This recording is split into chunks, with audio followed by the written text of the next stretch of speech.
নমস্কার, স্বাগতাস kitchen Facebook এবং YouTube চ্যানেলে তোমাদের আরও একবার স্বাগত জানাই। আমি আজকে বানাচ্ছি সম্পূর্ণ নিরামিষ মুগ পটল, যেটা দুপুরবেলা তোমরা ভাত দিয়ে বা রুটি পরোটা দিয়েও খেয়ে দেখতে পারো। খুব ভালো লাগবে আর খুব তাড়াতাড়ি তৈরিও হয়ে যাবে। তাহলে চলো আমরা ঝটপট ভিডিওটা শুরু করি।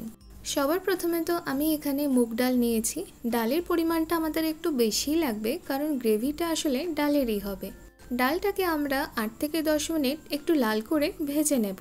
ডালটা যখন ভাজা হয়ে যাবে, লাল হয়ে যাবে আর গন্ধ আসবে সুন্দর, তখনই ফ্লেমটা বন্ধ করে ডালটা ভালো করে আমরা ধুয়ে ফেলবো। কড়াইতে নিয়ে নিয়েছি সরষের তেল, বেশ স্বাদ মতো লবণ দিয়ে দিচ্ছি 1 টিস্পুন। আর তেলটা ভালো করে গরম করে নেব। 8-10টা আমি পটল নিয়েছি, গোটাই নিয়েছি, একটু চিড়ে নিয়েছি, সেটা ছাড়িয়ে সামান্য চিড়ে নিয়েছি। পটলটাকে আমরা একটু লাল করে ভেজে নেব। এতে একটু হলুদের গুঁড়ো দিয়ে দেবো, যাতে করে তাড়াতাড়ি লালও হয়ে যায় আর কালারটাও সুন্দর আসে। তো 1/2 টিস্পুন মতো আমি হলুদের গুঁড়ো দিচ্ছি। আর পটলটাকে আমরা 8 থেকে 10 মিনিট মতো সময় লেগে যায় পটল ভাজতে। ভেজে নেব একটু লাল করে।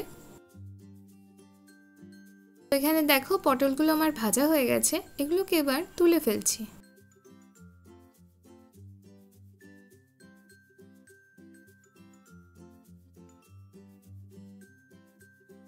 ওই তেলেই দিয়ে দিলাম একটা শুকনো লঙ্কা, 1/2 টিস্পুন গোটা জিরে, একটা তেজপাতা,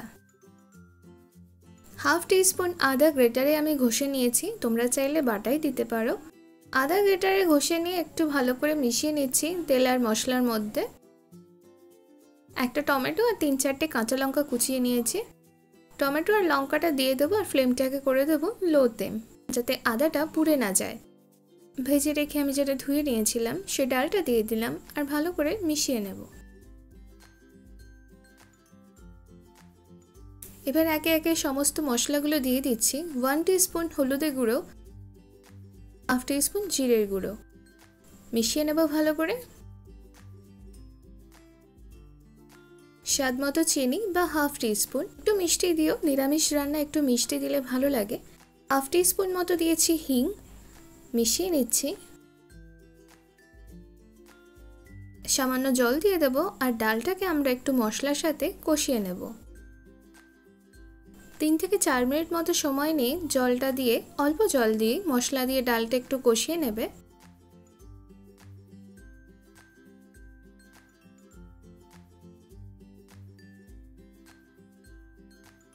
এবার এতে আমরা পরিমাণ মতো জল দিয়ে দেব ডালটা সেদ্ধ হওয়ার জন্য। মশলাটা দেখো কষে গেছে, সুন্দর গন্ধ আসবে।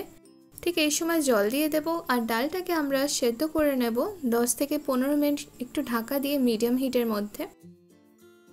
তো দেখো এখানে ডালটা আমার কিছুটা সেদ্ধ হয়েছে, এখনই পুরোপুরি সেদ্ধ হয়নি। সেই সময় আমরা ভেজে রাখা পটলটা দিয়ে দেব, ভালো করে মিশিয়ে নেব। আর একটু জল দিয়ে দিচ্ছি, কারণ ডালটা একটু সেদ্ধ হলে আরও শুকিয়ে যাবে। জলটা দিয়ে ভালো করে মিশিয়ে নিয়ে গ্যাসটাকে আমরা লোতে করে দেব আর ডাল আর পটলটাকে ভালো মতো সেদ্ধ হওয়ার জন্য রেখে দেব লো হিটে। একটু লবণ দিয়ে দিলাম, লবণটা একটু কম হয়েছিল। দিয়ে দিচ্ছি গরম মশলা গুঁড়ো 1/4 টিস্পুন মতো, 2 টিস্পুন দিয়েছি এখানে আমি ঘি। এবার এটাকে ঢাকা দিয়ে ডাল আর পটলটা একদম পুরোপুরি সিদ্ধ হয়ে যাওয়া অবধি আমরা ঢাকা দিয়ে রান্না করব লো হিটে 8 থেকে 10 মিনিট। 8 থেকে 10 মিনিট পর আমার মুগ পটল রান্না একদম তৈরি হয়ে গেছে। তোমরা দুপুরবেলা ভাত দিয়ে অথবা রুটি পরোটা বা লুচি দিয়েও খেয়ে দেখতে পারো, খুব ভালো লাগবে। তাহলে ঝটপট একবার বাড়িতে বানিয়ে আমাকে কমেন্ট করে জানিও কেমন লাগলো। আর ভিডিওটা যদি তোমাদের ভালো লাগে তাহলে অবশ্যই লাইক, কমেন্ট, শেয়ার আর সাবস্ক্রাইব করে দিও চ্যানেলটাকে। আর যারা ফেসবুক পেজে দেখছো অবশ্যই পেজটাকে ফলো করে দিও। ধন্যবাদ।